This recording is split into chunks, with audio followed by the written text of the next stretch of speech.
Well, tonight, two former Mississippi sheriff's deputies are behind bars after being sentenced for taking part in the racially motivated torture of two black men last year.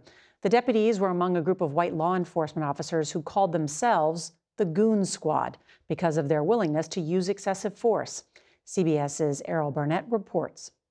Egregious and despicable. Those words from a federal judge in Mississippi describing the actions of former cops Hunter Elward, sentenced to 20 years, and Jeffrey Middleton, sentenced to more than 17 years. They, along with four others, some of whom refer to themselves as the Goon Squad, pleaded guilty to breaking into this home early last year without a warrant, then terrorizing and torturing two black men, all apparently because they stayed at this house with a white woman. The 6 white police officers involved in this assault sought to dehumanize their victims. During the ordeal, both were handcuffed as deputies poured milk, alcohol, and syrup on their faces, calling them racial slurs. At one point, Michael Jenkins was shot in the mouth. If you look at me, I'm looking at him, and we sat there for a minute, and they pulled the trigger. You can see the bullet, coming out of the gun. I mean, the fire coming out, and it was horrific.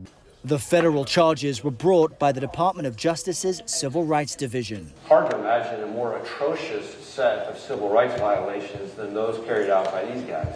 An investigation by the Associated Press revealed that since 2019, some of these deputies had been involved in at least 4 violent assaults on black men.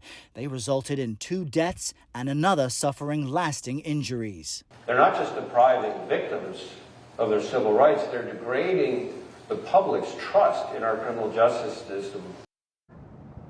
Now, there are still 4 additional deputies to be sentenced later this week. And during today's hearing in the federal courthouse you see behind me, Hunter Elward addressed the court, said he accepted responsibility, and said to the 2 victims, Norah, that he apologized. At that point, one of the victims, Eddie Parker, stood, turned to him and said, "I forgive you."